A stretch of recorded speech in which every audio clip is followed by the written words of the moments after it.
Welcome, everyone. Welcome to the Total Truth Show. And here on the Total Truth Show, we want to help you break free from the lies and propaganda of the mainstream media, all the disinformation and misinformation. We want to help you blast through all of that. And my name is Ken Kleinberg, coming to you all the way from the USA, San Diego, California. And I'm Aldwyn Altuney, known as the Media Queen from the Gold Coast in Australia. There is a great awakening happening in the world right now, and you're going to want to come along for the ride. A lot of lies are coming to the surface. There's a lot of awakening happening. And as this awakening is happening, people realize they've been deceived for years. They've been lied to for years around all sorts of things. A lot of people have been blind to what has been going on in the world, and now they're starting to see. They're starting to see things in a different light. Through our show, we want to raise global consciousness to quantum critical mass. And we don't want you just to accept the things that we're saying. That goes for our guests as well. We want you to do the research for yourself. Get out there and start questioning things. Start looking things up. Do the research. We want to pave the way for a new awakened world. And we want you to come along for the ride. So with that, let's get started, you guys. Let's dive into today's episode. Once again, welcome.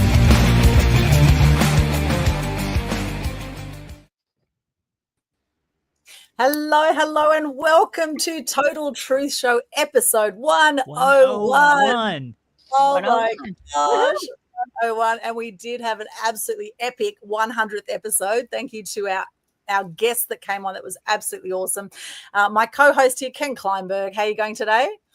I'm doing amazing. And you?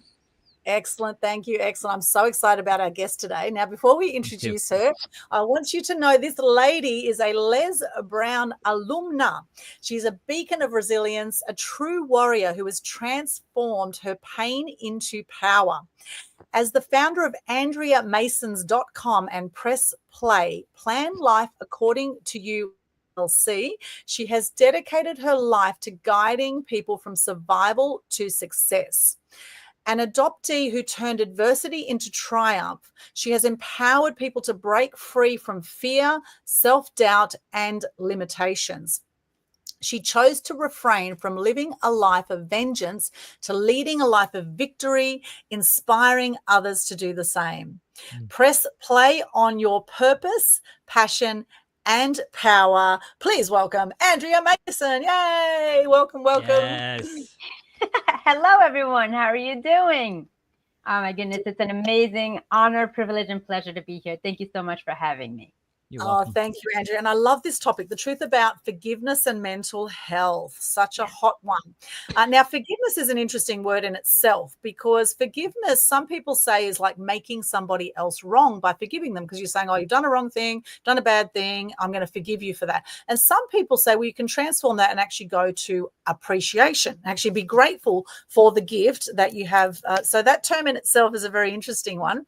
Why did you pick this topic today, Andrea? Well, it started with being kind of living my life of a blank slate, if you will.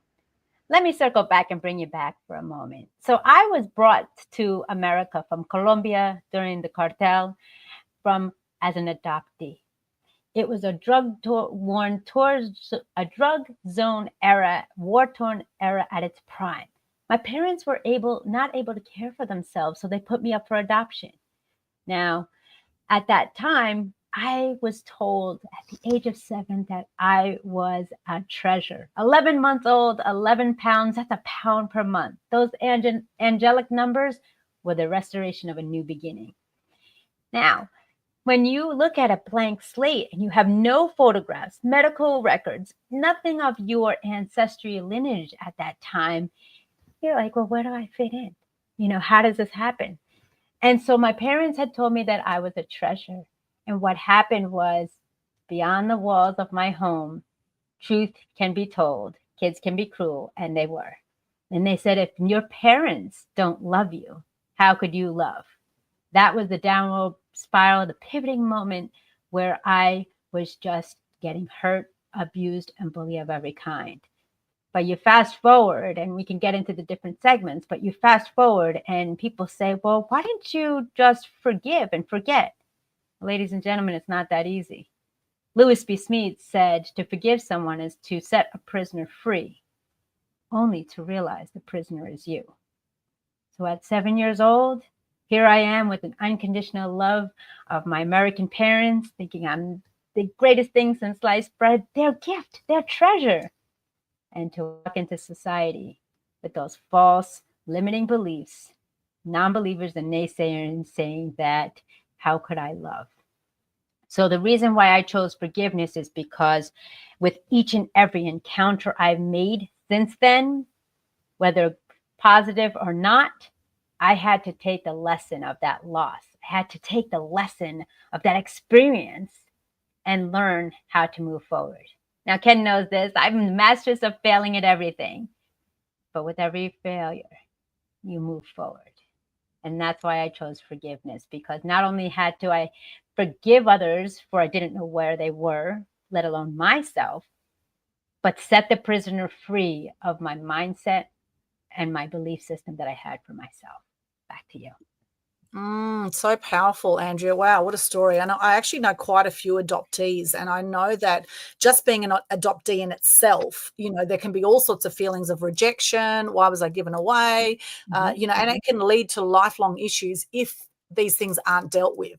Now, with you being an alumna of Les Brown, I would say that you've done a lot of personal development work. I love Les Brown. I was listening to 2 hours of his podcast last night to actually prepare for this show. And I didn't realize he had cancer. And 15 years ago, he was given a few months to live. And here he is going strong, and he's absolutely awesome. So how did you come to get to know Les Brown, and what other personal development have you done? Also in that, explain who Les Brown is, because I know that there might be some people watching who have no clue. One of them is my mom, who's in the next room. She has no clue who that is. So so explain that too. Les Brown is a legend. He is one of the top motivational speakers of the world. In my eyes, he's very humble, reserved, and remember where he came from. And what the parallel thread that we possess is not only being adoptees ourselves, but being authentic. What you see is what you get, and it is amazing, along with that infectious laugh that he has. So to connect with Les Brown, we say 2020 is hindsight. Well, that was an open window to my future in 2020. When the world shifted, I had lost my job. I was at the amazing top tier of this career as a holistic wellness, motivational, nutritional specialist. I loved it. It was amazing. I was helping people get motivated, inspiring them how they can make their transition into a lifestyle of luxury, of health, wellness, mental well-being, and motivation. Well, then all of a sudden, we got the notification that we weren't able to sustain the business until further notice. So if anybody who knows who I am, I've been unplugged since 2015. What does that mean? Unplugged. I don't listen to news, radio, TV, anything that I consume mentally, emotionally, physically, or spiritually is of my choosing. Hence the name, Press Play, Plan Life According to You. So I'm listening and I'm figuring out what's my next step. All I've known was social work and psychology. I've attained the degrees in these areas and industries and worked with so many different populations. That's all I knew. Now you're telling me I have nothing to go by? I was lost. What was more important was I felt abandoned, isolated, and not fitting in. The core roots of what most foster children, adoptees, and even children who may be added into a family because of the passing of their caregivers.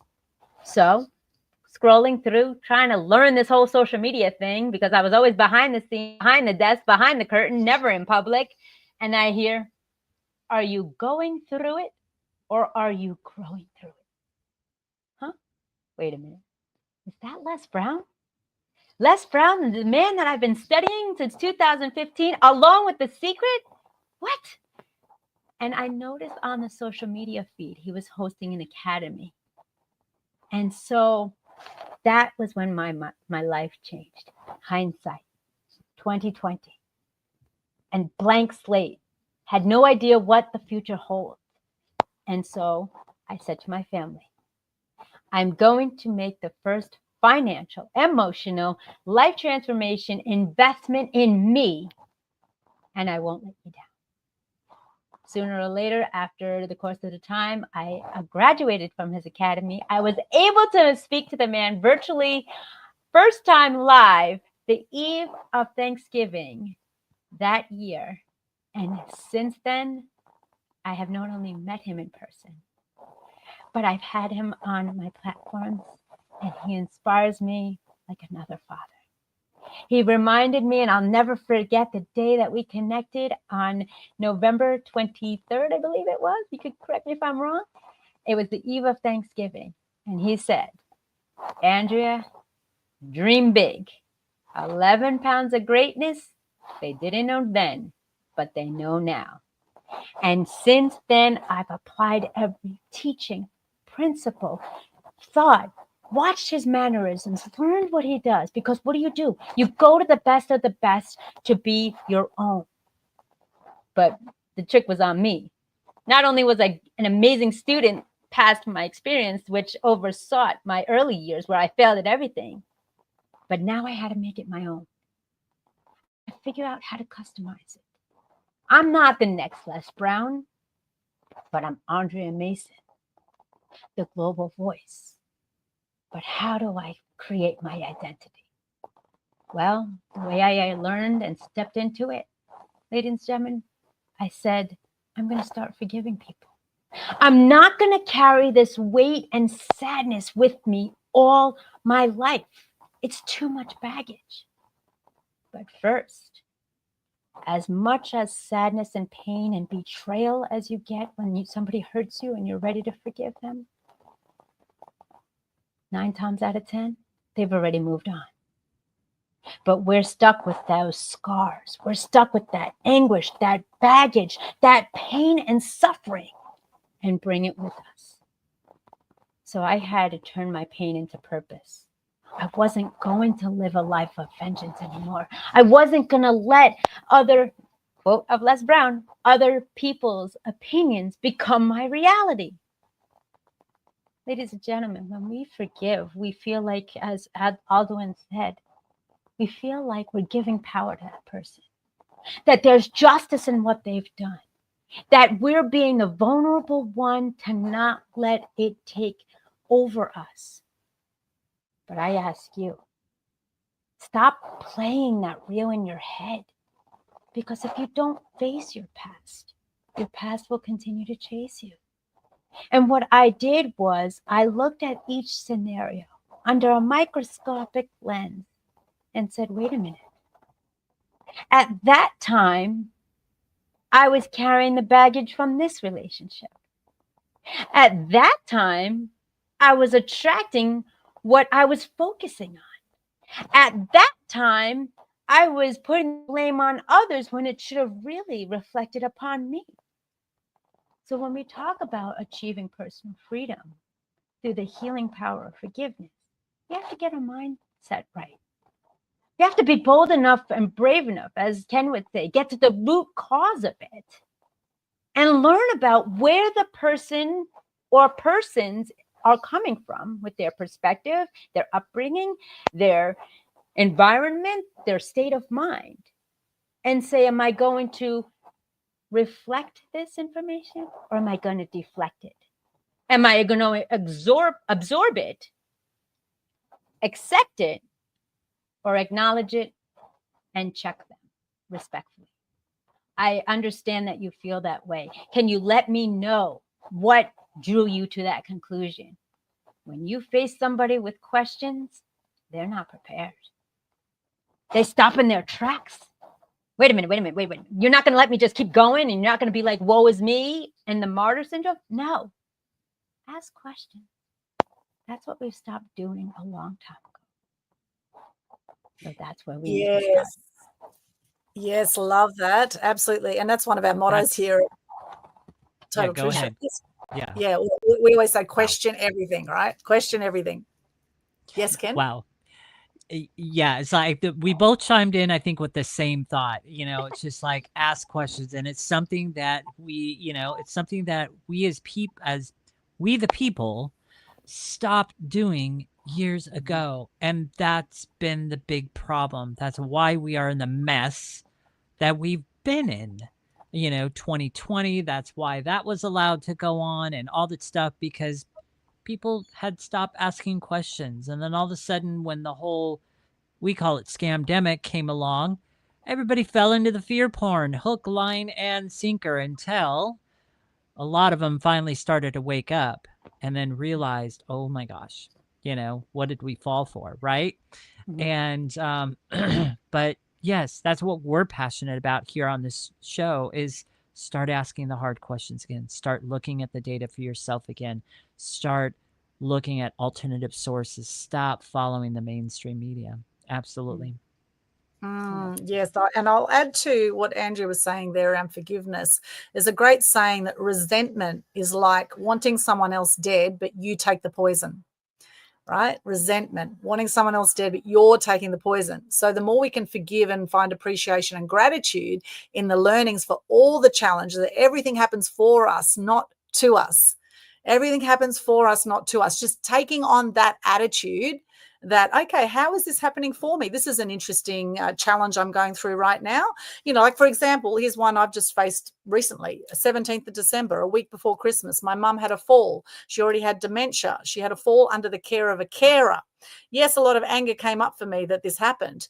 Now, she broke her arm, but more so than that, ever since that, now she used to go from walking half an hour a day to now not walking at all, right? So it's been 4 months on, nearly 5 months coming on to, and she hasn't walked since. She's been bedridden because she's so traumatized from this fall, and with the dementia at 81 years of age, 3 months in hospital. Then we took her home and cared for her, and now she's in respite in a nursing home. It's been one hell of a journey. However, what I'm grateful for from this scenario is that I have had some of the most amazing quality moments with my mum since she's been bedridden, more so than when she was walking.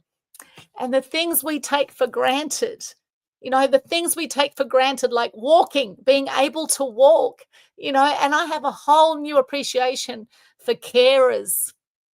The things that they do to care for our elderly, which is another thing that has been, disrespected for many years. And I think particularly with future generations coming through, where is our respect for our elders? Where are we caring for our elders? Now, my dad and I have gone out of our way to do our best for mum. And, and I've also had some of the most beautiful quality times with my father at 87 years of age. I found out things about him during this period I didn't know in the whole 87 years that I've known him. If mum hadn't had that fall, I wouldn't be so connected with my dad. I wouldn't have had these moments with my mum. These are some things I can be grateful for from the experience, rather than holding on to the anger, the fact she had a fall where the carer took her eyes off the ball, right? And my mum had a fall. Dad had been caring for mum with a dementia for 10 years. Mum never had a fall, right? And so, yes, there was some anger that came up.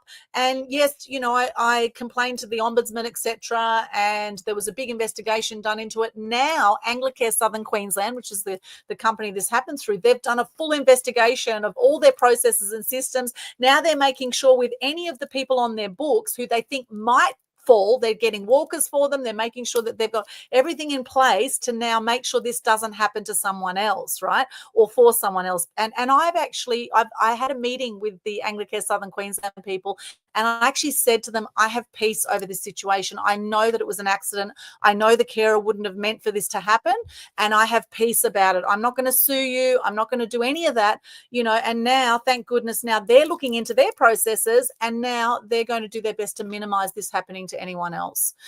So that's some of the things I can be grateful for as an example. So for those joining us, I can see a whole lot of people here on Instagram, webcasting, live stream, Lee Cartoons, Lisa Jack Healing, good to see you, Tristan Devaris, Robert Mull, Cotton Run, Michelle Slight, good to see you. She says, good point, Aldwyn, thank you so much. And those on Facebook, LinkedIn, YouTube, Twitch, X, wherever you're joining us right now, what is a challenge you are going through right now where you can actually look in there and see what is the thing you can be grateful for from this? What is the learning from this challenge you're going through right now? What is just one learning or one thing you can be grateful for from the challenge? And the minute I think we get that, the minute we get the learning that we can transform it, and we can actually let go of all anger around it and look for the blessings. Yeah, absolutely. I think when we, as human beings, our initiative, our instinct per se is to react, right? But if we take that 1 to 3 second, just do that. Take it. It messes and clears everything, because we want to be instant. We want to be reactive. We want to be on the attack. This is what I talk about, people. Effective communication and listening.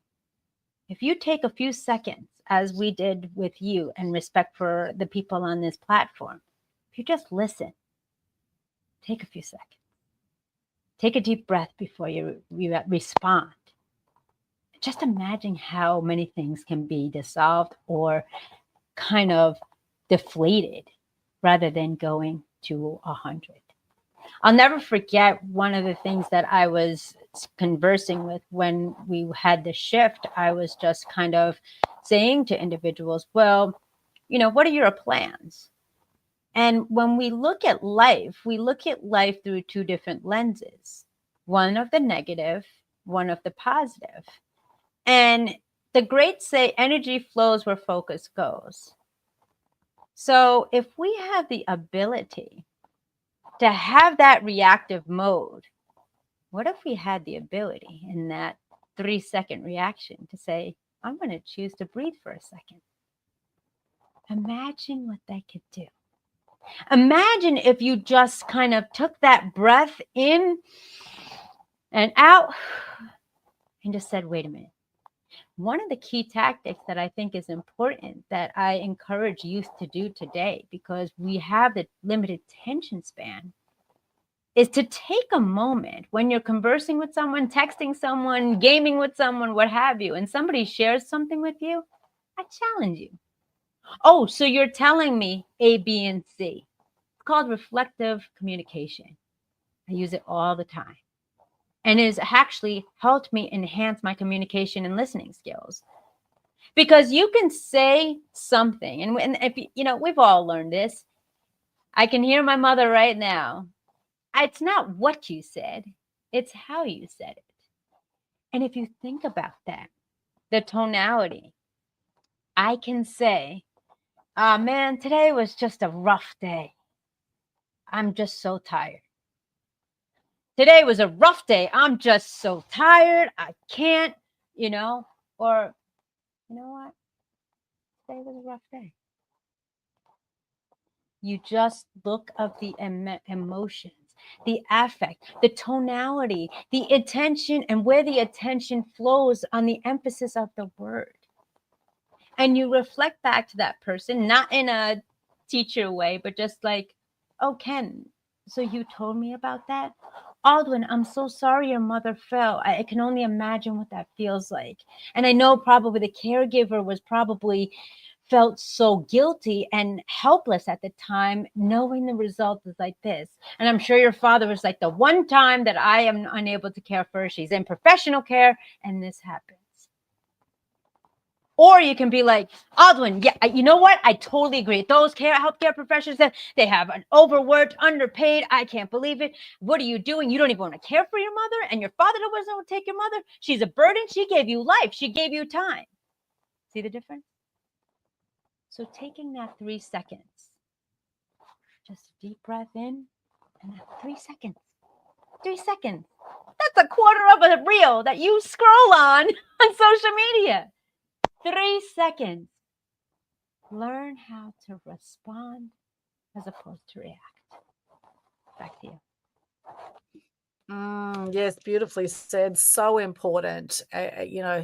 We are responsible, right? Taking 100% responsibility in our life is actually being able to respond powerfully to any situation, because the fact is life throws curveballs, right? Life is going to, challenge us. We're going to be constantly challenged through life. This is the whole roller coaster ride of life that we go through. And I love that 3 seconds of breathing. It's kind of like the 5-second rule. If you're procrastinating over anything, you just go, right, 5, 4, 3, 2, 1, go. go, right? It's like that. So to take a deep breath, it's so important. And breath work in itself is a very powerful thing. And meditation is another great thing I do to calm my mental health state. Onto the mental health point here of the topic. Now, we know that, a third of people out there have depression. We've had, through COVID, we had 4 times the suicide rate. So normal suicide rate's about 1 million a year worldwide. We had 4 times that through the whole pandemic. And and people are still in a fear state. A lot of people are in a fear state over what has happened over the last 5 years.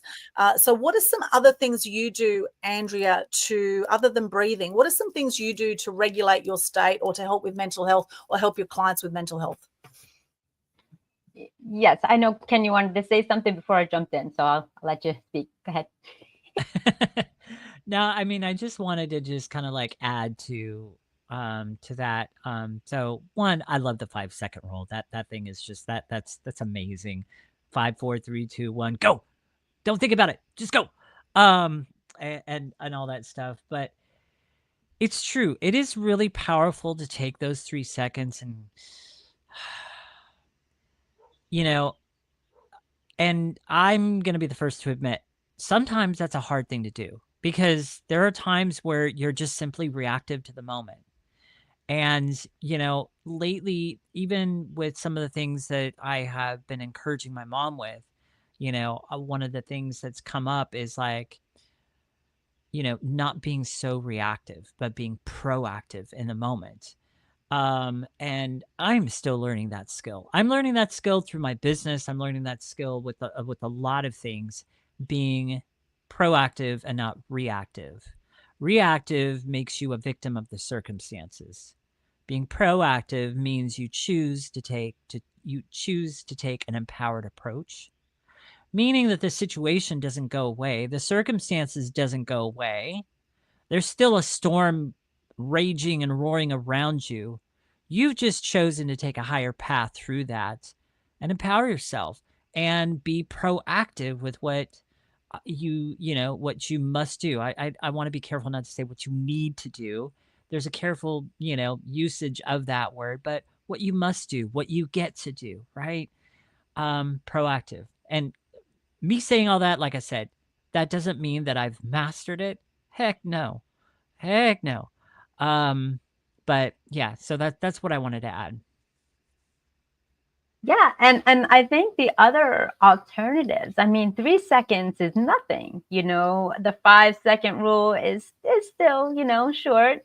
And then, you have individuals that are like, okay, well, 3 seconds, it'll come right back, And so the other tactics that I often say that I do is, you got the yogis out there to find peace, which is amazing, which I commend you, yogis, because I attempted to do yoga and I didn't realize how intense it can be. So props to you. And I'm a proponent of nature. I love nature. You get in the elements, you get back to grounded of earth and everything. And if y'all saw it today, it was snowing. But what did I do? I went outside just to experience it. And if we stop making the simple complex and the complex simple, we'll have a better understanding and a better grasp of things on how we can have the ability to control, to be mindful of what we can control and not control. And one of the key components I think is so significant is this is not, as Ken's verbiage, an overnight thing. This is a process. This is an element of practice, habitual rituals, and discipline. And that is what has helped me, So the key components that I share with people I connect with is, number one, the breath work, the 3-second rule. 3 seconds, boom, boom, boom, you do it, Secondly is getting grounded into nature, regardless of the elements out there. If it's below zero, step outside and just take in that air. Maybe it's not clean, but, just take in that air and let that freshness kick you in the face. Go by a window, close your eyes, let the sun kiss your face, get that brightness in you. Get into the elements, even if you're unable to go outside for whatever reason. Just the sound of water, just the sound of a flickering candle, just the sound of chirping, birds, whether it's on the screen or not. We have to remember where we came from. And then the third component, y'all ready? Patience. Patience. What do you mean by patience, Andrea? Patience is taking that initiative to ask yourself a question. Talk to yourself, because I do. Ask yourself a question and have patience to see what answers come up that are being created in your mind.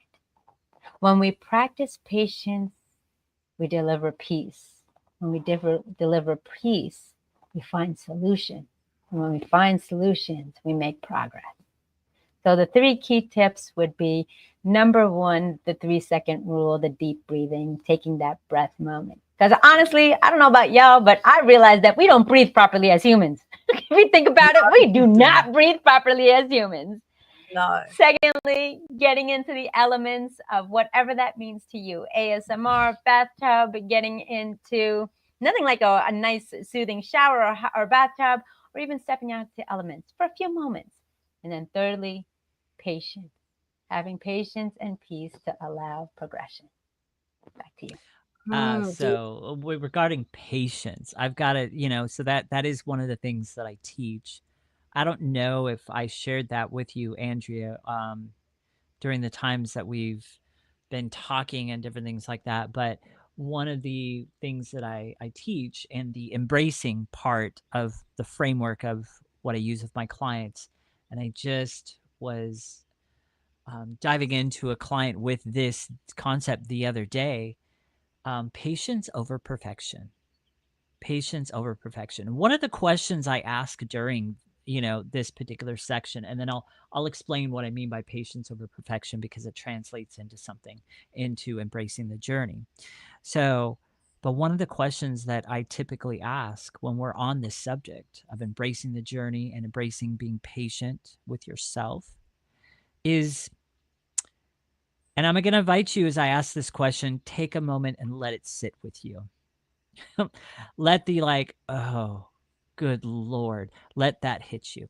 Okay, so what if God were as patient with us as we are with ourselves? There's the reaction I was looking for right there. That's it. Andrea had it. That is what I'm looking for. Yeah. Okay. But see, that's what gets to happen. Now, what does patience over perfection stand for? Here's how I teach it. Lasting change does not happen overnight, and perfection isn't the goal. The journey, speaking of a weight loss journey, so this is what this is the context that's under. The journey requires patience to let new habits take root and transform your life. Small, consistent steps lead to massive, sustainable results over time. It's about patience over perfection. Wow. Yeah, no, absolutely. It's amazing when we look at our belief system, the creator, and all the things of the patience that they have. And it really puts perspective of what we need to explore and adapt to, why we're here, how we're created, why we're created. And when we look at patience, I say, when you look at perfection, there's no such thing as perfection. It's just constant steps towards progression.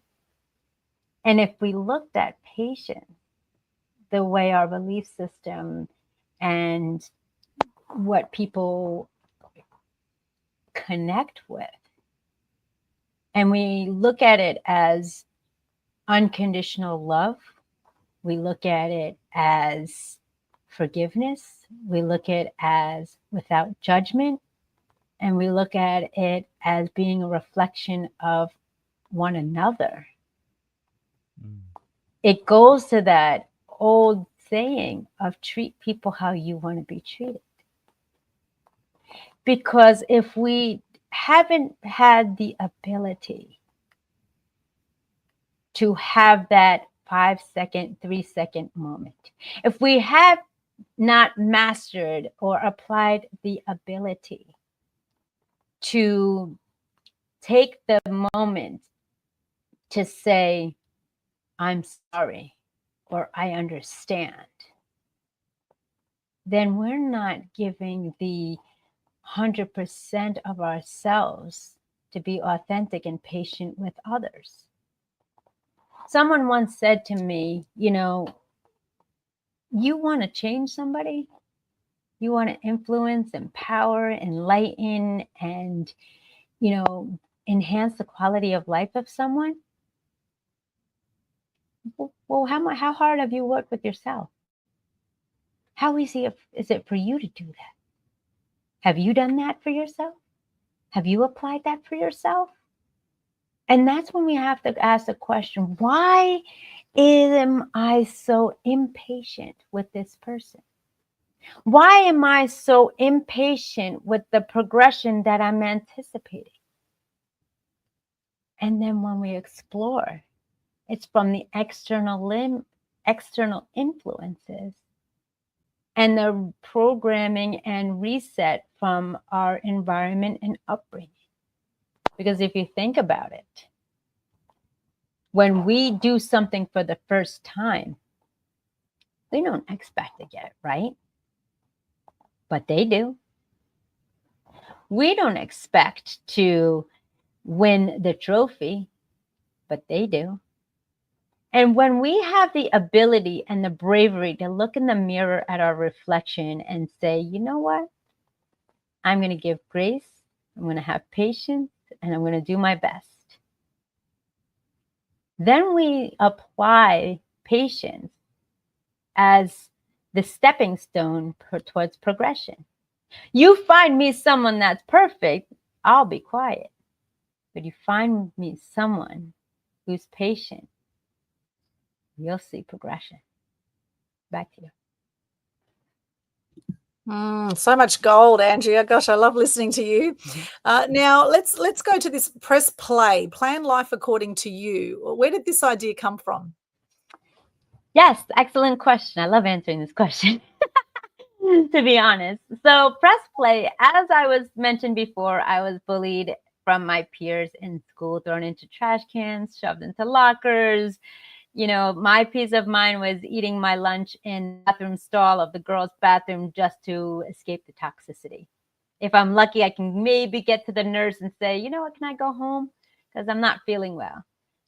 So what I did was I decided that I was too fearful to share with my parents what was going on because they were very prestigious, they were well educated and really done well in their careers and life. So we had a discussion and I was very energetic. I really enjoyed, I'm an extrovert, as I learned in 2020. Didn't know it at the time, but I realized I definitely am. And so my parents had enrolled me in learning how to play the piano at age 4, and also in soccer, what other countries call football, to really utilize the avenues to how coping techniques. Now, if anybody knows anybody, music is a universal language of love and light. It's a frequency. We are all frequency beings. You can put on Tupac, to Bach, to reggaeton, to soca, to, you name it. I'm on the dance floor. I'm vibing it too because I connect with it.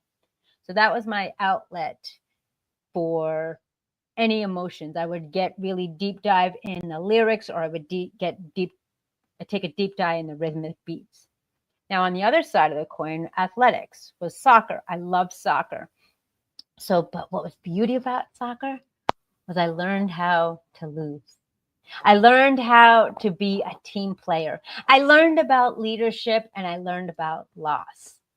And those were the attributes that helped me take those building blocks to really establish my coping techniques down the line.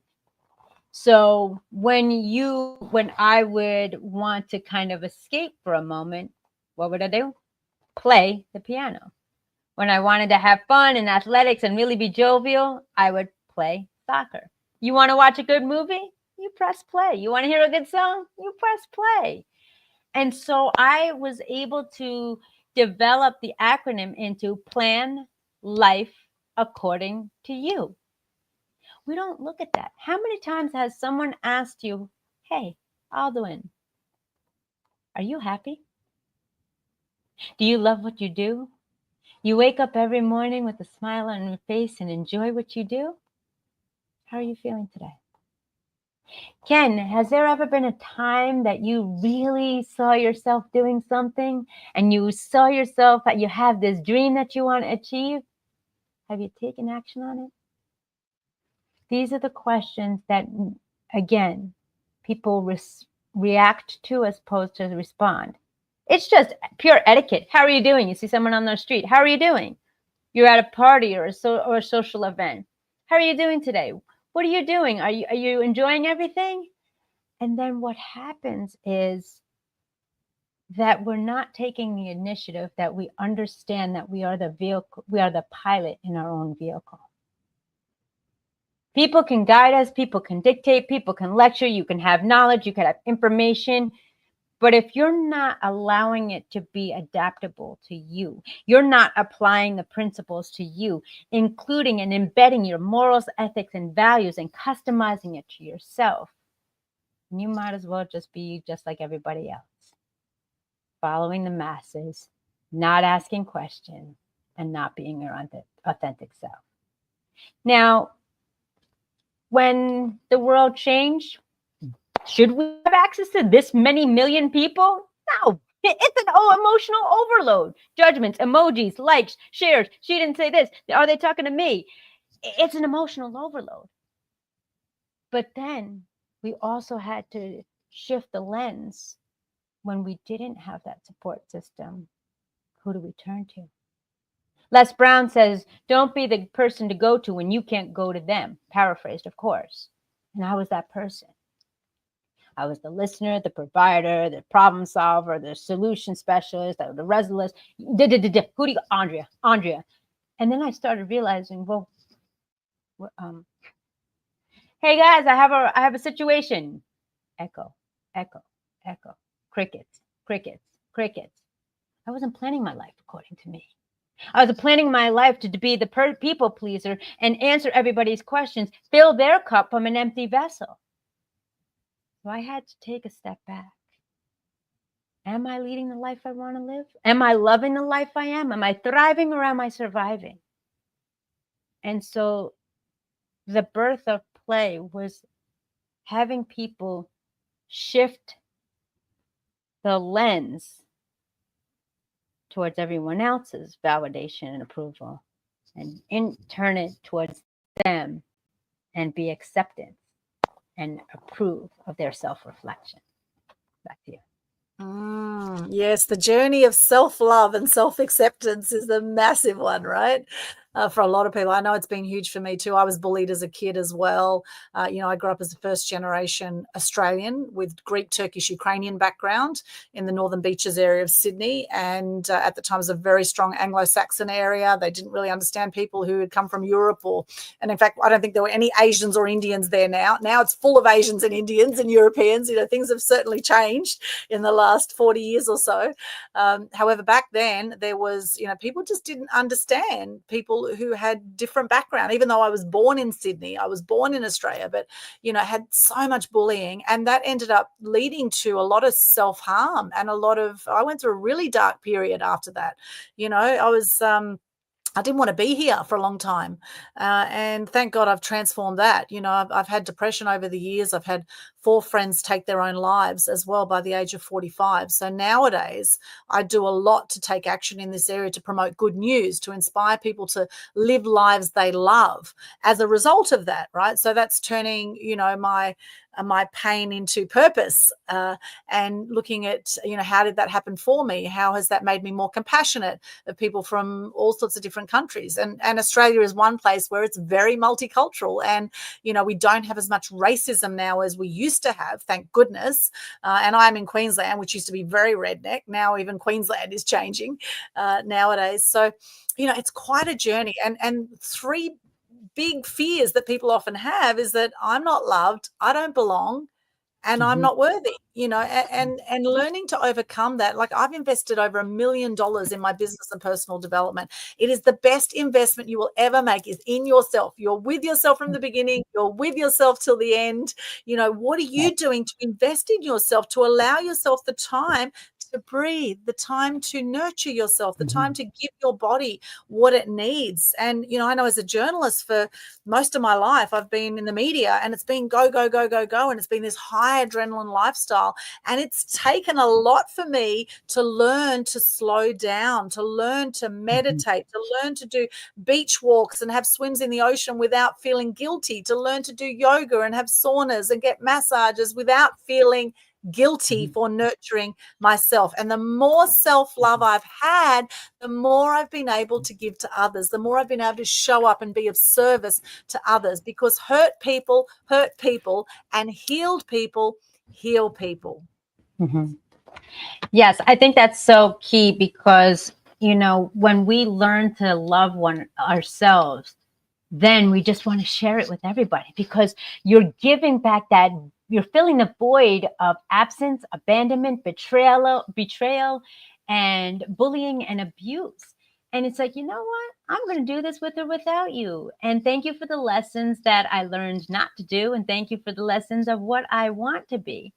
And I think one of the key components, and I love what you said it, because traveling virtually on every continent around this world, what I've come to understand is what you mentioned before, Aldwyn, is that people want to be respected, they want to be unconditionally loved, and they want to be heard and listened to. And it's really important, because when, one of the key components that I talk about a lot is, in the realms of forgiveness, in the realms of mental health. Back in the day, mental health was hush hush. It was very stigmatized, very taboo. Now it's out there fully. And I want the listeners to kind of understand a perspective that you may not have heard or experienced before. Mental health, really, in my experience, in my mind, is just, are you emotionally balanced? Are you emotionally aware of the way you receive things, the way you understand, comprehend? At some degrees, there's level of function entailed. There's some degrees of diagnosis and prognosis, but it doesn't have to become your reality.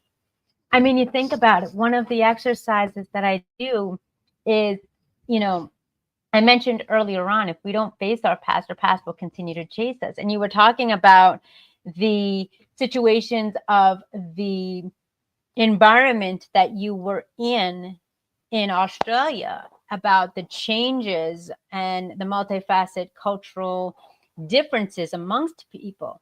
And on a few things come to mind is, if we just get grounded and say, you know what, we're all human. We have habitual rituals. We're creatures of comfort. And when we really think about it, we have a book of life. It's just what chapter did you step in, and where are you at? Have you embraced your emotions? Have you not embraced your emotions or not? But one of the key components is a thing that I really feel has to be addressed as the elephant in the room, is that when we look at, I do this exercise with everyone. So if you've watched me before, pardon me, but it's very poignant and it's very powerful. So you're sitting there and you're at a bus station, let's just say, or a train station, somewhere where it's a transient situation. And you see a homeless person. You see somebody in a three-piece suit. And you see a parent of three, single parent. What comes to your mind? Immediate, 3 seconds, boom, boom, boom. Then I let them answer and respond. I said, 1, 2, 3, all right, tell me what it is. And then I say, you know what? Erase everything you've said, everything you've thought, because that's the result of the environment, the upbringing, the programming, and the influence that was brought upon you. And then I'll say, okay, you're at a transient location. You see a businessman, and somebody will say, very wealthy, got his life together, in the situation. And I'll say, well, what if the businessman was someone who was an embezzler? What if the businessman was somebody who was a widow and couldn't bear to be in his home anymore because that's where his beloved was? You look at a mother of 3 or 5, or a parent of 3 or 5. Oh, well, probably her husband died. Or maybe you could be the heir of, maybe she wasn't being mindful of how to raise a family. And then I say, well, what if that mother just escaped abusive relationship and she went to save her 3 children? And then you look, I can't recall what I said, so pardon me if you could put it in the chat, or one of you just let me know what the first one was that I said. But there was one other individual. Homeless? Which one? It was the homeless man. Pardon me? The first Yes. one. The first it one, was the yeah. homeless. Yeah. So they're like, oh, well, doesn't want to do anything, wants to live off the government, or just really doesn't have any motivation. What if we said that was a homeless man who was an established 7-figure individual and lost his family in a natural disaster? Boom. All the different perspectives have just shifted in your mind. But what your initial one was based on your external influence. Oh, yes, the judgments that people have, right? The judgments that people have.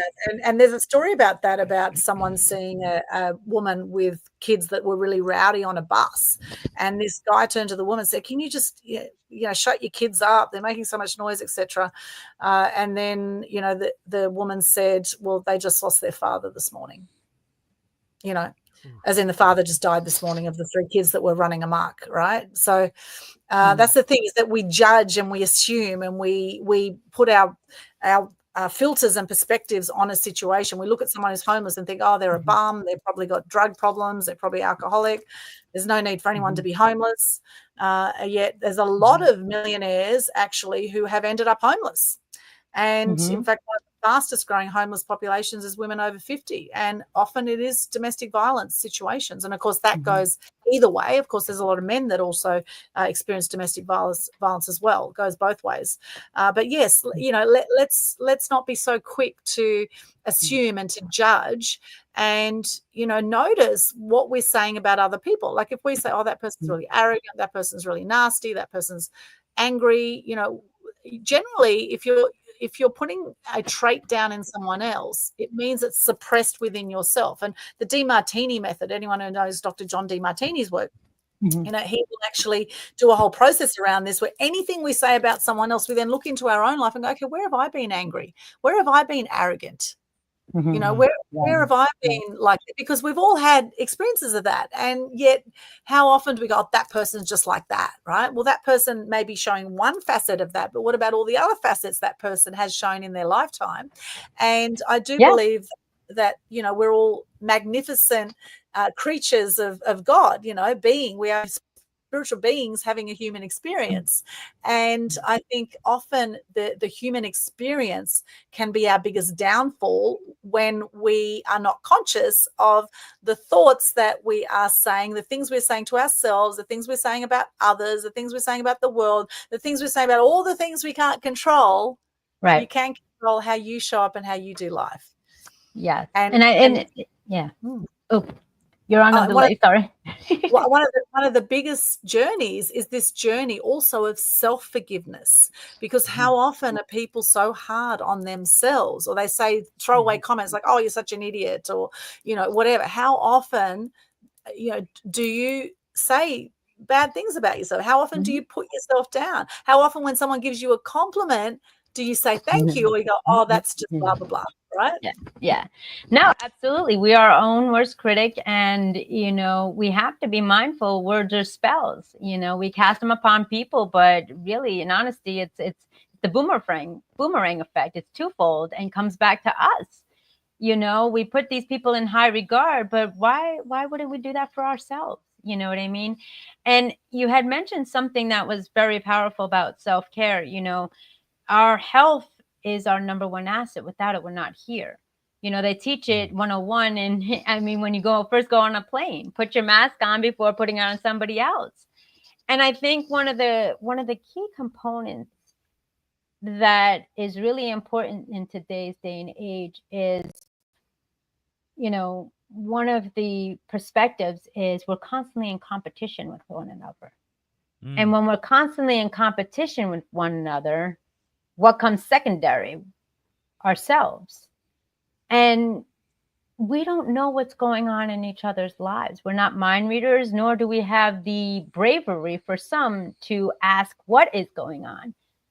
So one of my questions is that of when we are going through mental health, what is the barrier to ask for help?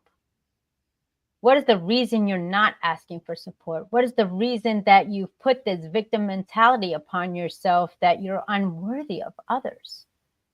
You know, it is really important to break the chains of competitiveness around the world, around with others. We're all made different. We're all in different stages in our lives. If anything, one of the things that I've adopted over the couple of years, recent years, is anything you've gone through gives you the right and certification and opportunity to help others overcome and achieve it too. Life's adversities are difficult. We all have life's adversities, but what the beauty about it is, yeah, I said beauty, is that you can make it your own identity. I'm bullied, I'm abused, I am a victim, but I'm no longer going to live a life of vengeance. I'm going to live a life of victory. All right, when I got pushed into lockers, what was the lesson there? When I got thrown into trash cans, what was the lesson there? Did I defend myself? Did I just let it happen again and seek that attention? Well, at least somebody's talking to me. At least somebody's acknowledging me. And on the dark side of the coin, am I living a world of misery loves company? Am I going to bring in everybody that goes, woe is you, poor you, poor you? Or am I attracting the people who say, hey, you know what? I believe in you. I know you can do it. I'm right here with you. You don't have to do this alone. And when we get in the lone wolf, dark mentality alley that I've been through, you don't want help. Why? Because now you're going to be responsible and accountable for doing something and taking action and really proving someone wrong.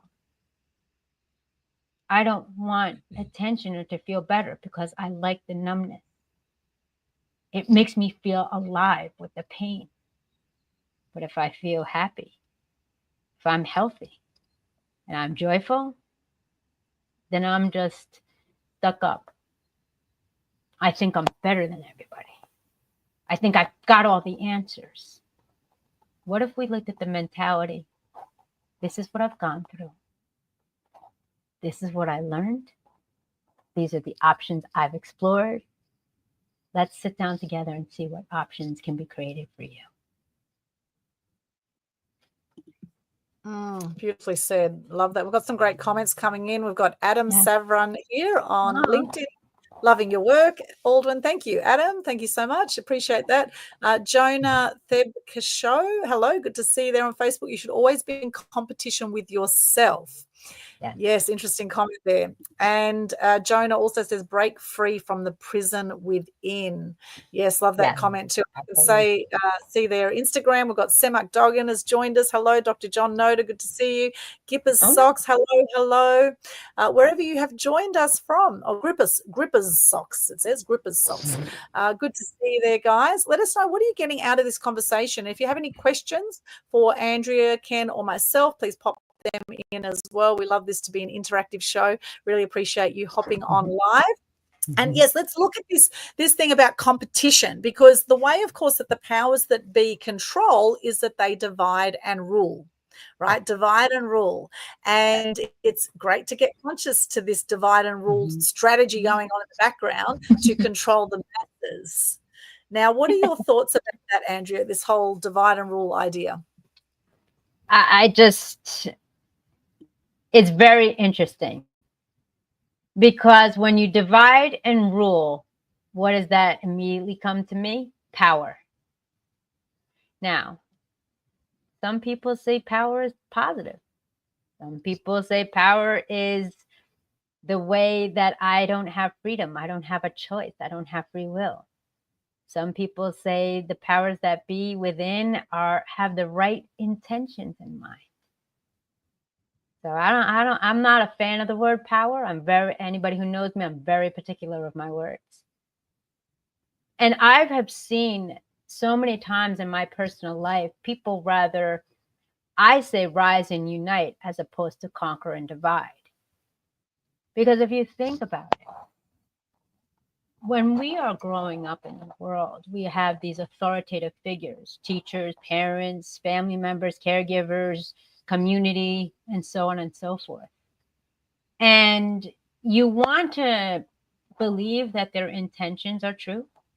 You want to believe that they are supportive. You want to believe that they're fully educated and knowledgeable, which may be the case. But one thing that I work with individuals who have children is don't mold your child's dreams based on your life. What do I mean by that? You have children and you were an athlete. You were a businesswoman, a doctor, a lawyer. Don't instill those into your children. Allow them to have a choice. Hey, mom was a lawyer. Dad was a doctor. Do you want to explore that?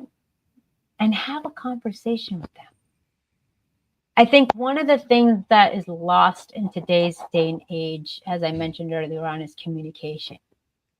But one of the beauties of today's day and age is we can always be a mentor. We can always be a mentee. We could be an intern. We could be an apprentice and learn from experience. I'll never forget post-graduation. Everybody's going right into the next level of schooling. And as I mentioned, I failed at everything. So that wasn't my plan. So I decided, all right, let me go to college. That's the route everybody's going. And during my years of college, I realized some of my fellow peers and students were not happy with the careers that they've chosen. And I was curious at first. I said, well, why are you here? Like, if you're not happy, have you shared it with your parents? Did you tell anyone? I knew then that I was different from everybody else. Let me back up for a few minutes. So I was following with the wrong crowd. Hence, I said people pleasing, no asking questions, just following the masses. And my parents decided to put me into an environment that was a lot safer than the path I was leading towards. I kind of laughed it off and they said, we're going to send you to private school. Didn't think anything of it. All right, sure. Showed the pamphlet. I chose the private school. But what they didn't know was that I had already made a declaration to myself after years of bullying in elementary and middle school that I was going to be the face of change of mental health. Whatever that looked like, whatever the cards were dealt, that was going to be it. So when I did do that private school, I was one of the few in high school that said, I know what I'm going to do afterwards. Why? Because I'm sick and tired of justice not being served, people being hush-hush, and people not asking questions. I'm here raising my hands in every inch and every shape or form, and I'm getting ridiculed. But what they didn't know is I was absorbing the information. I was watching people. I was seeing how this was playing out. And so when we talk about the direction of molding people and having the choice and the opportunities out there, for me, what I decided to do was, okay, y'all going to go to graduate school. Then you're going to go to postgrad and you go to that. I said, you know what? I'm going to learn experience. I'm going to go right into the industry any way I can with any networking individual that I knew and get the raw and real of what that industry is. Yeah. And that was the best thing that I've ever done because people at that time were looking for, well, do you have work experience? And my friends would be like, how am I going to get work experience? I went from high school to college to post-college to master's to interns. They had no experience. But for me, I had the experience. But at that day and age, you needed the credentials. So I only had limited credentials at that time. I said, well, all right, let me ask you this. You want credentials, right? I said, well, I got my degrees in social work and psychology. Give me a case scenario and watch how I do this. And part of the interview process at that time was doing a case scenario. You had a team and they would present a case to you. I'll never forget their faces, Ken and Aldwyn and my audience. And I said, well, this is what happened. This is that. And they're just like, what? But you didn't, I was in it because I went right into the industry after school because I wanted to see if this was something I wanted to invest my mind, money, blood, sweat, and tears in. I wanted to see the good, the bad, and the ugly, not some poster or recruiter, no disrespect, to say, this is a great school. You're going to get credentials. How many times have we taken that path? And how many students, today's day and age, adult students, are in debt because they thought they were going to do this. And then when they got their hands in the playground sand, nah, it's not for me, or I can't handle it. And so when I made the conscious decision, I decided I was going to ask every question. I was going to ask somebody, and I knew a guy, I knew a girl, I was going to be an apprentice, I was going to volunteer, I was going to do an internship to get the experience. Ladies and gentlemen, I believe it was Albert Einstein says, knowledge can get us only so far, but imagination can encircle the world, paraphrased. So if you're watching this, whether you're 20, 50, 80, or 100, you still have the opportunity to experience life. Go out and experience it. Ask people. Be a constant learner, but not a forever student. I've got to interject here. Oh my gosh. Andrea, first of all, it is evident that you've been doing this sort of thing for a long time because the way you speak, the way you draw people in with everything you're sharing, it speaks professionalism in such a, what do I want to say, elegant way. I think is a good word to use right there. You've just got a way of telling a story. You've got a way of being interactive. You've got a way of being intensive with what you're saying. And it is engaging. It is amazing. This is the second time or third time. Well, I don't know. Like I think we've done so many little ventures together and stuff like that so far of meeting. Like, I'm like going, okay, have we done this yet? But anyhow, every single time you get in front of the camera, I experience the same thing. So I just wanted to give you that compliment. Thank you so much for that. Thank you. Now you mentioned now I'm gonna do this one first, and then I'm gonna come back to this. So career education and things like that. Here are my thoughts on that.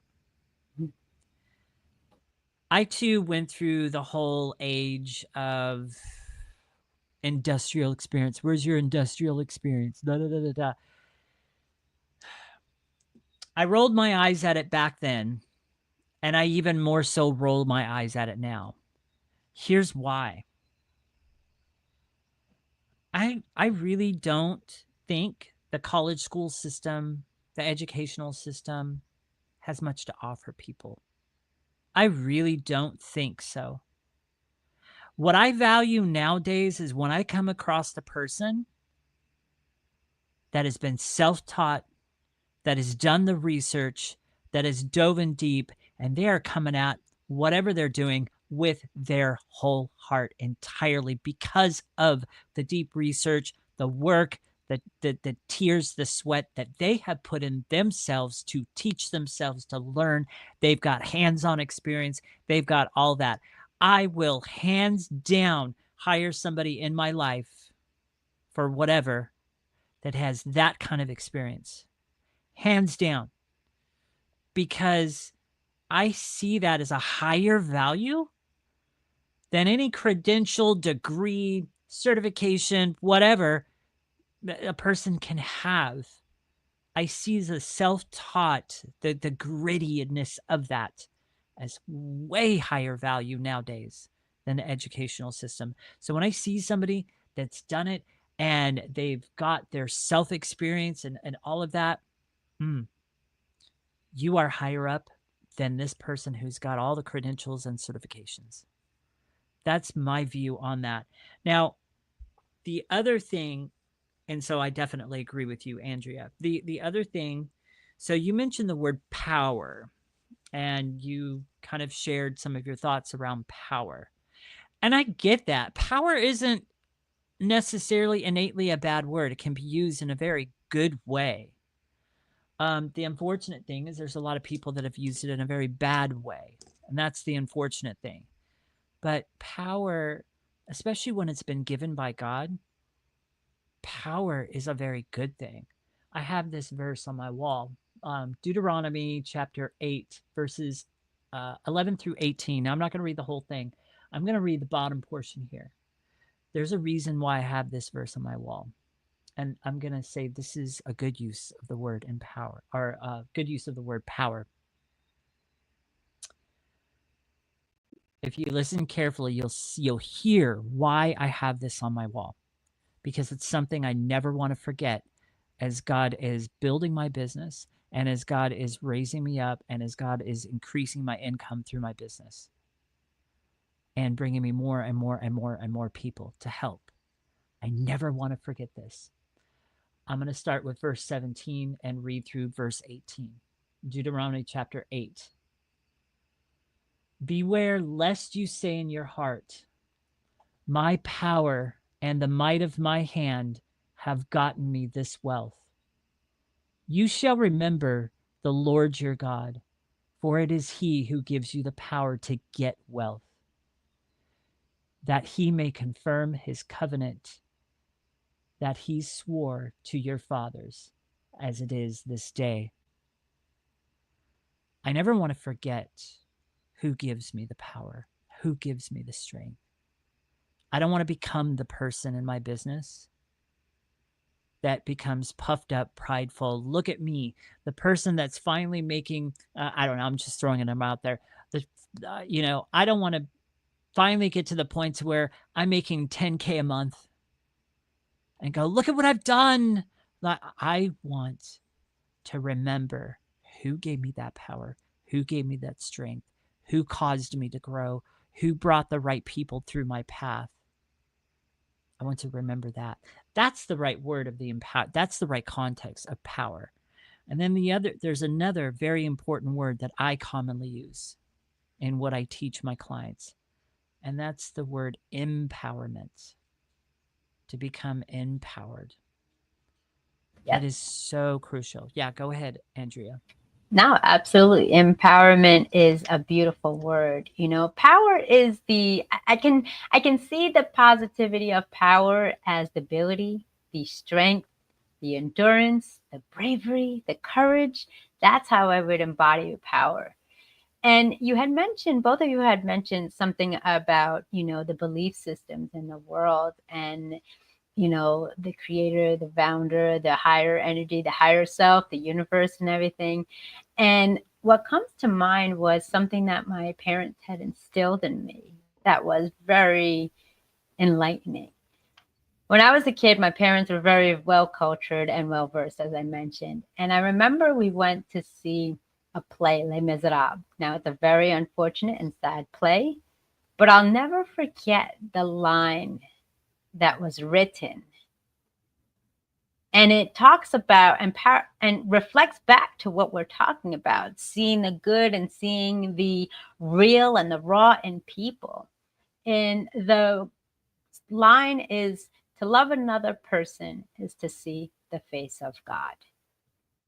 And I was just like, whoa, that's crazy. And the reason I bring that to the attention is because I know when I was going through my dark days and dark stages, I really lost my faith. I never met my parents, my biological parents, have no clue what they look like, whether, anything of their sort. I lost my mother. And ever since the age of 13, I've been attending funerals ever since. And so my faith was tested. My faith was questioned. And I was just like, how could you just take everything from me? But when I look at it and I examine it and I take that moment, I realized they had to strip everything that I cared for to start creating who I wanted to be or who I was going to become. And you look at I'm a big Disney fan, and yeah, no judgment, but I love Lion King and Lilo and Stitch. And I'll never forget, spoiler alert, pardon me, but when there's a part in the story and says, remember who you are. And I could never, ever, ever remember watching that movie after my mother passed. Here I am, my father, my hero, sitting by my side. I get to see him in action. I get to see his vibrance. My parents both retired at 55. I was able to see his jovial self full time now. He always saw me with my eyes closed. He would go into work early and come home late. And what I remember was my mother's my inspiration. But I was forgetting who I was. I was dismissing all the beautiful gifts I was given. The gifts of connection, the gifts of unconditional love, the gifts to be inquisitive, to be, feisty, to be that vibrant energy. And I think we all are living in a dark veil right now because we don't know what's going on. We're being confused, we're being conformed, we're being chaotic. We don't have a direction or a faith-based. If not, we don't have some sort of entity or a support system that is encouraging us. What Aldwyn and Ken said, everything's going to be okay. Everything's going to be okay. Look to the horizon. That little shimmer of light, whether it's the moon or the sun, put your hand over your heart. You have a heartbeat. We don't know when that's going to stop. We don't know when that's going to end. We don't know when it's going to skip a beat. We don't know when it's going to flutter.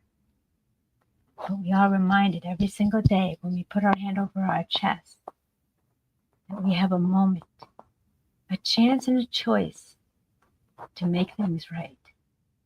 If you're sitting there right now and you're hurting, you're lost. That's make it so easy. Their lives intact. Ladies and gentlemen, it's not.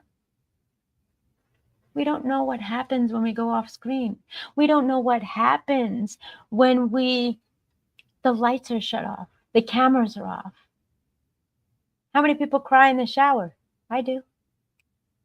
How many people fear when they see their elders? Is this the last time? How many people embrace their children, embrace their loved ones, saying, I just wish they knew how much I love them. But most importantly, when was the last time you looked in a full-length mirror and saw your inner child? Not to brush off to make sure your hair looks good, that your outfit's intact, that your shoe's not untied, that your belt is buckled, your zippers is up. To look into the mirror and say, I love you. I got you. Just have patience. Have faith. Everything's working out for us. That's all it takes. Look in that mirror today or tomorrow and watch what happens. Back to you. So powerful. I love that, looking at yourself in the mirror, looking into your eyes and saying, I love you. I truly, truly love you. And seeing the soul within, seeing that inner child, seeing, we are magnificent. We are extraordinary. We've beaten 1 billion swimmers to get to the finish line just by being born. There we go. That was our first race that we ever ran or ever swam, I guess. I think Les Brown says it's like 400 million sperm and you were chosen. You were the one to be here. Yes, absolutely. Yes. I mean, let's not quibble over the figures. It's 400 million to 1 billion, 1.2 billion, they say, depending how excited your parents were at the time. Exactly, right. Depending how big the orgasm was, and you know that's really you know at the foundation of everything, isn't it? Is that we've all come out of an orgasm, or And it was literally, a happy moment. it was We were joy. made out of a happy moment, regardless Joy. of your perspective about how you're here. You're here. Exactly. You are here. Exactly. And talking of enlightenment or in empowerment, there's enlightenment too. We've got Yes. Jonah here saying Yeah. enlightenment with every situation of life. And I actually like enlightenment as well. In light, the inner light, right? Inner power, empowerment. Danny's here on YouTube. Danny Adams, good to see you Hey, there on Danny. YouTube. Hello, hello. We are about to wrap up the show shortly. Yes. We've had a fantastic conversation here, the truth about forgiveness and mental health. I with don't our want to extreme- wrap up. And It's like Thank- I did do when I just ran off there, I was doing the math in my head, and it has been like we've done this 3 times, Andrea. It's Yes. like, oh my gosh. And every time it's been the exact same experience. It is Yes. it is amazing. You Oh, just thank you. you have this way of, I don't know, like it's just like wow. It's thank you. it's amazing, and I'm like, I don't want this to end because you're so it's like all I do is just sit here and I'm just like drawn in. It's the Aw, way you thank tell you. the stories. It's the way you present yourself. So I mean, it's just amazing. Thank you again. Appreciate it. I'm curious, Andrea, because you know Les Brown is one of the most powerful public speakers, and I'm being a speaker Yes. myself. Of course, I've done a lot of different speaker training, etc. And I always admire how Les Brown speaks and how you know he's very much faith based and very. You know, very powerful speaker. And one of my other mentors, actually Sam Cawthorn, through Speakers Institute, before he does really big speaking gigs on massive stages, he always says, "Not me, but through me." It's not me, but through me, right? And he's also faith based as well. And I find some of the most you know, empowering speakers and some of the most powerful speakers I find are people who are faith-based and do that. So I'm curious, Andrew, now you've come across, well, Les, you've known of him for 10 years or so, been working with him for 5 years. Were you a speaker before you came across Les Brown? As in a public speaker? No, ma'am. I was never in the public eye. It's a running joke in my family and others.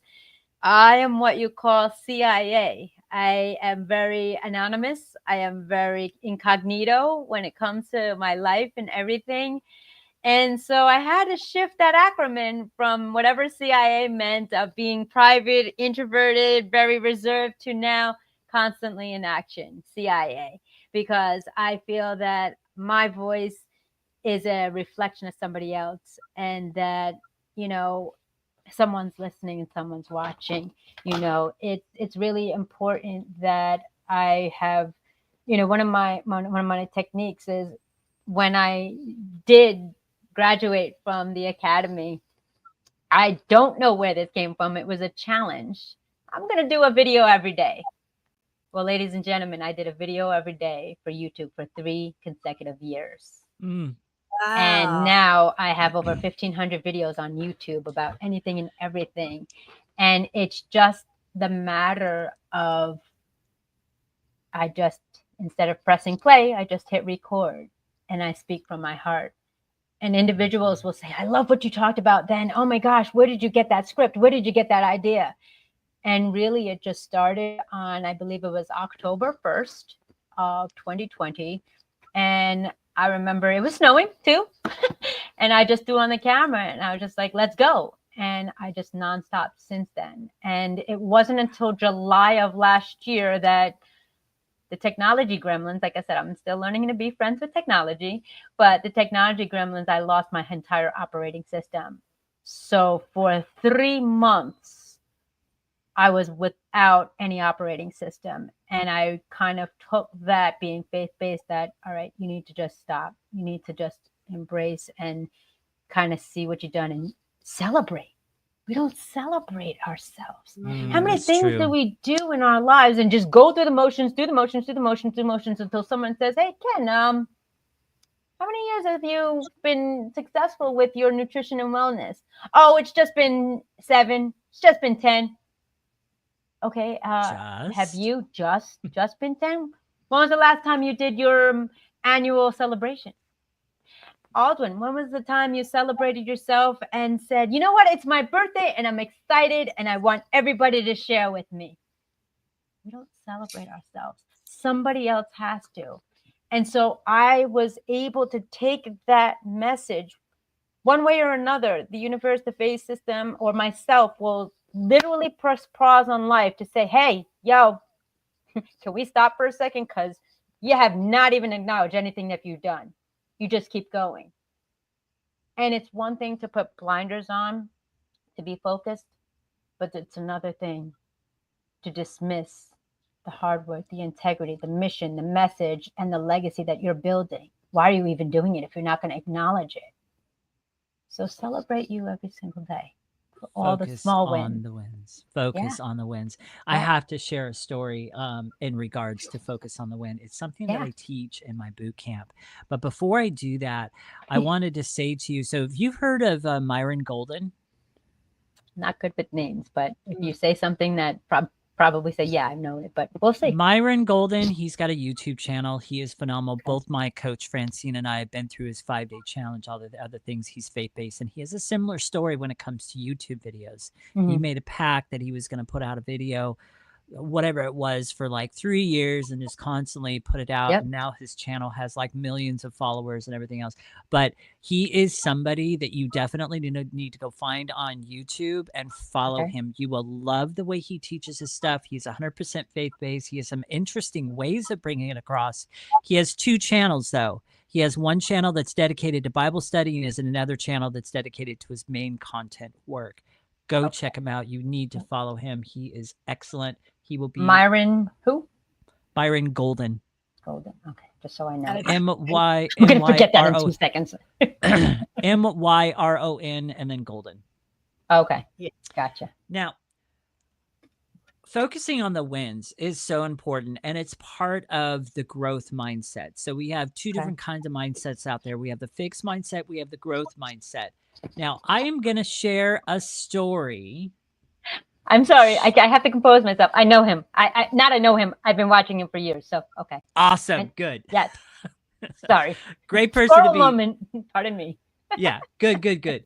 I love him. My coach introduced me to him, and I love his stuff. I love his style. I love his interesting views on biblical perspectives. I love all of it. Okay. So this particular story that I'm going to tell, it's context around the person that's on a weight loss journey. So I'm just letting you know that.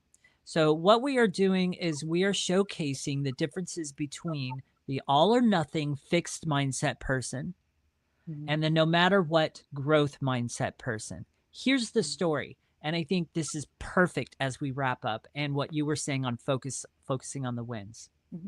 So again, this is preface for the person that's on a weight loss journey. Let's say, and I'm reading from my screen over here, so don't think I'm not engaging audience and people, okay? I'm just looking at my screen, reading my notes. All right, there we go. I had somebody recently point that out to me the other day, and so now I'm very conscious about it. Don't apologize. It's okay. Stop apologizing. So we're going to start with the all or nothing. So all or nothing. If I failed, then it's nothing, right? Fixed mindset person. Let's say the first 4 days of your journey goes well and strong. And then on the 5th day, you have a stressful and crazy day. You have a weak moment and you decide to order out for a pizza and then end up eating a half to 3/4 of a large pizza all to yourself. Later that evening, the decision begins to weigh on you, but then you decide, whatever. It was a bad choice. And you decide to move on. You choose to get back up and continue to move forward. Now, let's say another 6 days go by. And you're moving along well. But on the 7th day, you have another weak moment. The all or nothing fixed mindset person would then say, dang, I broke my streak again. This is just not working. I'm done. Maybe I'll begin again, in a couple months when life gets easier, maybe I'll, but I'm just done. Or let's just say the classic, I'll start again in the new year, right? All right. So now using the same numbers and example we just used, let's look at this from another angle. Let's look at this with the angle of the no matter what, no matter how many times I fall, no matter how many times, right? Growth mindset. Now, let's say within a total of 30 days, you fell off the horse one more time. So now what? That's a total of 3, right? Let's say over the total of 60 days, you fell off the horse a total of 5 times in that journey. But each time you get right back up and say, it's okay. I'm going to keep moving. I'm going to get stronger. I'm going to learn from this. What things can I put into place so this doesn't happen so easily next time, so on and so forth. Now we're getting to the point, though. What the all or nothing fixed mindset person misses is that over the course of 60 days, they only fell 5 times, which means that is 55 days they did not fall. The no matter what growth mindset person is the one that is fixated on those 55 days. But not only that, they're looking at the 5 times they fell off the horse as opportunities for growth. They used it in the journey. But you see, the fixed mindset person, the all or nothing mindset person, I'm sorry, maybe I got confused there. So the no matter what mindset person, the growth mindset person is looking at that in a winning way, right? But the fixed mindset person, they're fixated on those 5 times. And they look at themselves as a failure because that's the way their mind works. It's very narrow. The growth mindset person realizes that number 1, he succeeded for 55 days. There's your win. If you focus on the wins, I can almost guarantee you most of the time the wins are going to be more than the weak moment and the losses. So, in other words, don't focus on the weak points. Instead, use those as an opportunity to grow, which then turns them into winning points. So technically, the no matter what growth mindset person won every single one of those days. So he had 60 days of success. Does that make sense? Amazing. Thank you for sharing that, Ken. Thank you. You're welcome. Great example. We do need to wrap up shortly. I do want to say, though, Andrea, you'd be very happy to know that I actually celebrate my birthday every year. I do a celebration of life. And I started doing this about 20 years ago when a girlfriend of mine at 31 years of age, she was the communications manager at the airport here on the Gold Coast. Beautiful girl, lovely, seemed to have a whole life together. Had an amazing family, boyfriend, had her own house. Everything was going for her. And 31, I got a call when I was a sub-editor at the Daily News in Tweed Heads one day in the newsroom, and I got a call saying that so-and-so, that they'd heard so-and-so had suicided. Cassandra Dalziel was actually her name. And I said, oh no, surely she wouldn't have suicided. I just didn't believe it. And then another call came through and confirmed that this 31-year-old friend of mine had suicided in a moment of darkness. And ever since that, and I was 31 too at the time. I'm now 51. So 20 years ago, ever since that, I have had a birthday to celebrate my life and celebrate the people in my life. And in fact, we don't have to wait for our birthdays. We can celebrate life every day, right? We can celebrate life every day. However, really the birthday is the annual big celebration. And whoever's in my life at that point, we have a great celebration. Excellent. No, I think that's beautiful because, once we forget people, then they're no longer here. So we celebrate them every moment. Those who've crossed over, those who've moved on, those, whatever terminology you want to say. Anytime we don't celebrate them, don't remember the memories, then they are gone, truly. And actually, I'm selling my... Yeah, I'm celebrating my birthday April 26th, so I'm excited. I'm really Oh, excited. happy Coming up. birthday. Yes. So Oh, it is really important. It's it's my really brother's important. birthday, April Oh, okay. 27, and his wife is April 28. So Oh, all wow. Taurus, Yes. Yeah. all Taurians. Amazing. I'm the poster child of what people think Tauruses are. Stubborn, bullheaded, but we'll get things done. I mean, unconditional love. Yes. Absolutely. Hard workers. Yeah, And I like I what love you said. I like what you said, Ken. Definitely, it also correlates to the analogy of mindful or mindfulness. Being mindful of all the things and really not being aware to the messages or what the intentions are, as opposed to being mindfulness to have the awakening, to have the epiphany, to have the knowledge and bravery to ask questions. So, absolutely. the growth mindset, so important, and getting conscious to where is your mindset at, right? It Yes, absolutely.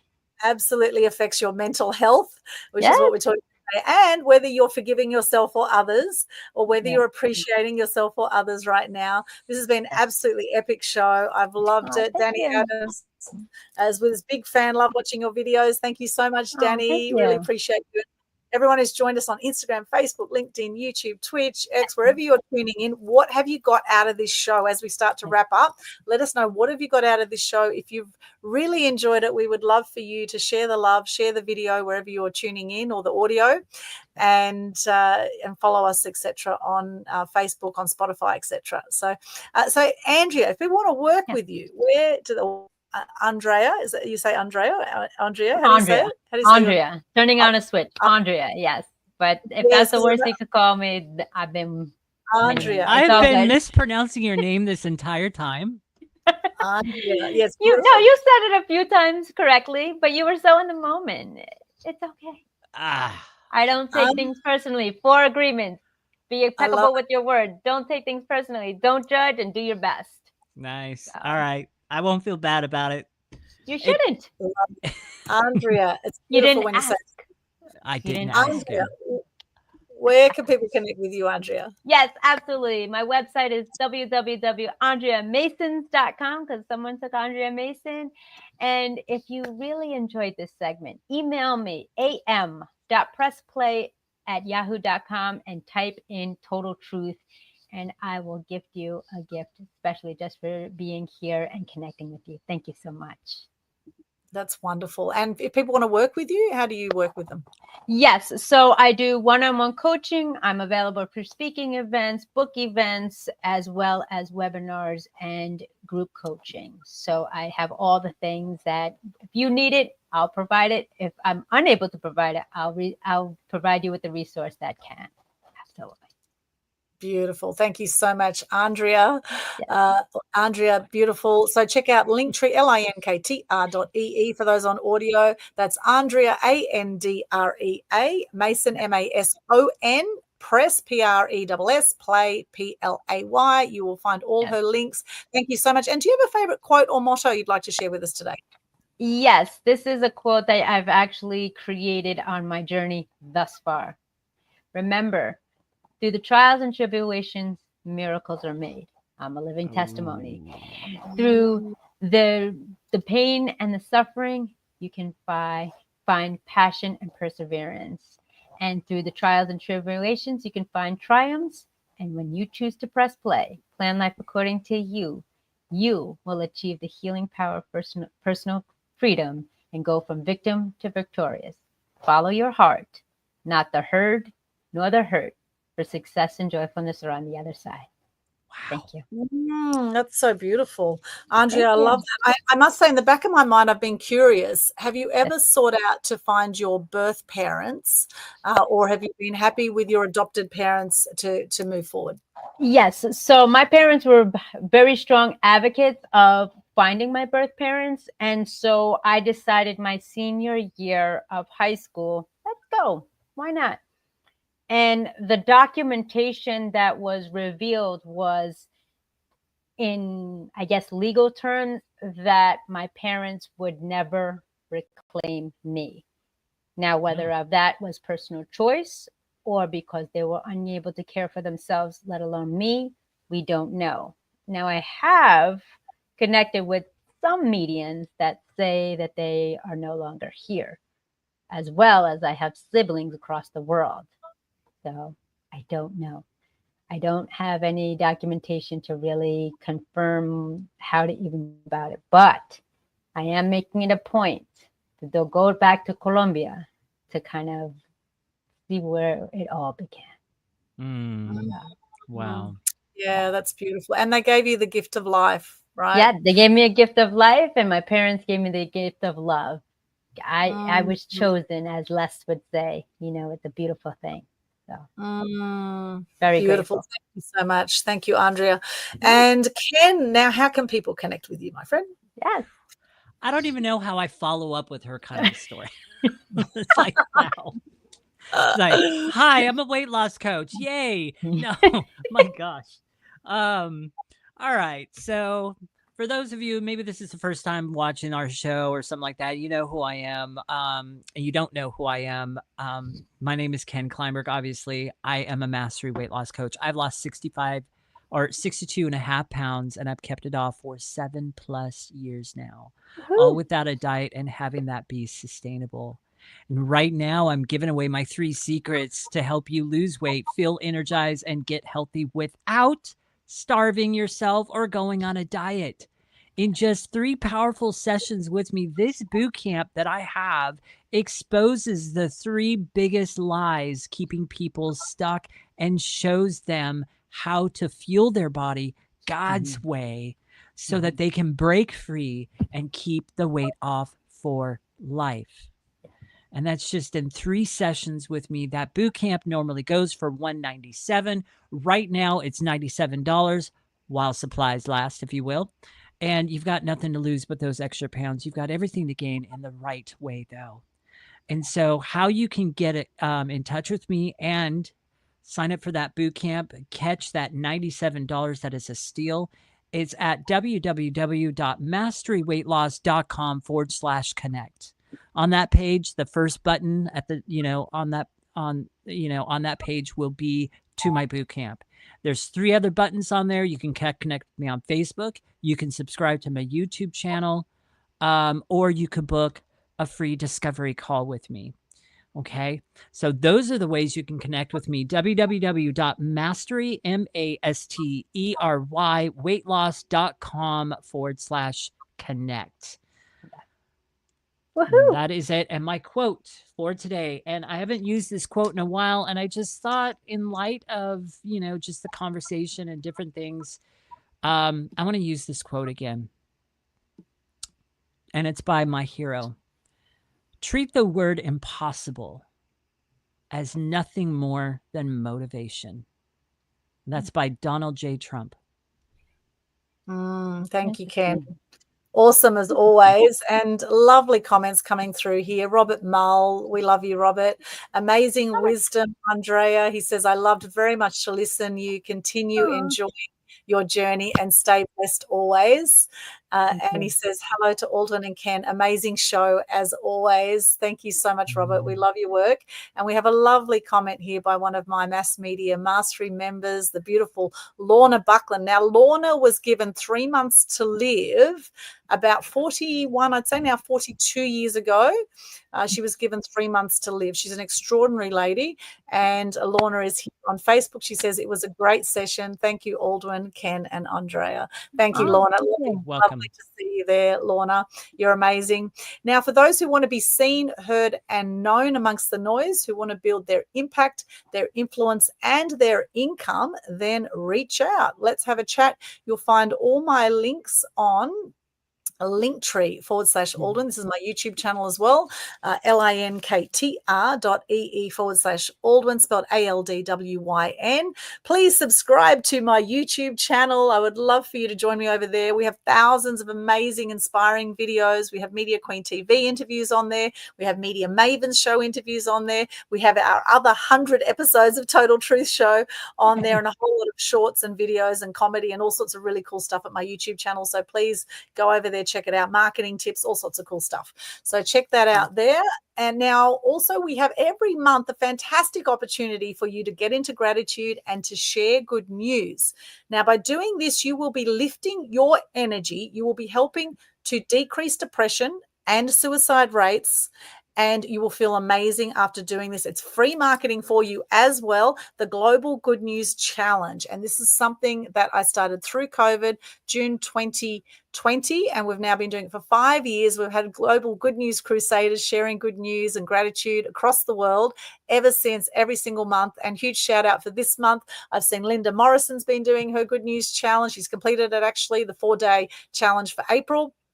Also, Leanne Clune, Narelle Gaddy, thank you to you guys for doing your Global Good News Challenge, and others who I may not have seen yet. Thank you so much for being a Good News Crusader. It makes the world of difference, sharing gratitude and good news. As they say, or as you know, as Gandhi says, be the change you wish to see in the world. One of my favorite. Love it.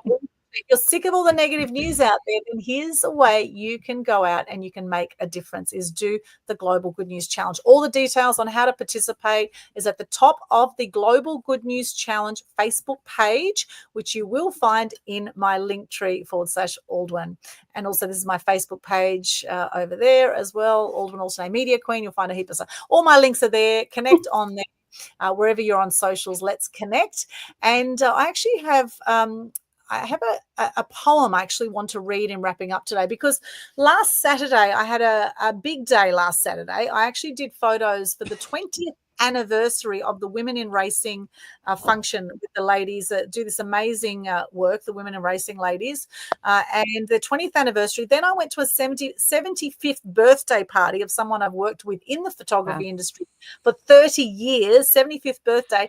And then that night I went to a wake of a guy called Peter Turner, who I've worked with and who I'd known for 20 years, who passed away recently of cancer. He suddenly got cancer, it was lung cancer, and within a month he was dead. And so what I want to read here is one of my favorite poems and a reminder, and I think it summarizes beautifully what we've been chatting about on this show about forgiveness and mental health. I think this is a great reminder about celebrating life and about appreciating every moment. And the poem is called The Dash. I'm going to read it to you now. I read of a man who stood to speak at the funeral of a friend. He referred to the dates on the tombstone from the beginning to the end. He noted that first came the date of birth and spoke of the following date with tears. But he said what mattered most of all was the dash between those years. For that dash represents all the time they spent alive on earth. And now only those who love them know what that little line is worth. For it matters not how much we own, the cars, the house, the cash. What matters is how we live and love and how we spend our dash. So think about this long and hard. Are there things you'd like to change? For you never know how much time is left that can still be rearranged. To be less quick to anger and show appreciation more. And love the people in our lives like we've never loved before. If we treat each other with respect and more often wear a smile, remembering that this special dash might only last a little while. So when your eulogy is being read with your life's actions to rehash, would you be proud of the things they say about how you lived your dash? Powerful. It's a powerful poem, definitely. I love that poem. And if you want to see it, just look up The Dash online. That is a poem by Linda Ellis. And there you go. And Lorna's just said, The Dash is my favorite. I read it out at my mum's funeral 25 years ago. Oh, bless Lorna. That is, very, very powerful. And I wasn't expecting to get so emotional, but there you go. You know, this is what life's about, is that dash. If you think a third of people die by 65, and one, out of that third of people that die by 65, 90% of people die with regrets. Yeah, 90%. The graveyard is the richest place on earth. Exactly. Says, Exactly. Eddie Murphy, the American comedian Eddie Murphy, says we have only, if you think about it in perspective, most people live 7 decades. That's 7 decades of winter. 7 decades of spring, 7 decades of fall, and 7 decades of summer. Wow. So now, do you think your time is infinite? Make the best of your time and make it count. Yeah, beautiful, beautiful. Well, as we wrap up today, thank you so much, Andrea. I just want to say, because I'm a Disney fan too, and we just happen to have Nikki and Minnie here that just happen to be watching the show, and they've really loved it. In fact, they have loved it so much that they're actually going to give us all the clap, yay, because we're celebrating. Thank you so much. Thank you, everyone, for joining us. Thank you on Facebook. In YouTube, Twitch. Thank you, Andrea. Ken, always a pleasure. Thank you so much. Thank you, both of you. It's been amazing. So thank you. Any other final words before we wrap up? Pay it forward. Support everyone. If we support each other, what an amazing, beautiful place this will be. Subscribe, like, share, and enjoy. Thank you so much. And be kind. Be kind to yourself and others. Be kind. Much love. We'll see you again later. We've got some love here, extra love for everyone too today. Extra love. We'll see you again next time on Total Truth Show. Thank you so much for joining us. Bye for now. Bye. See you. Bye. See you later.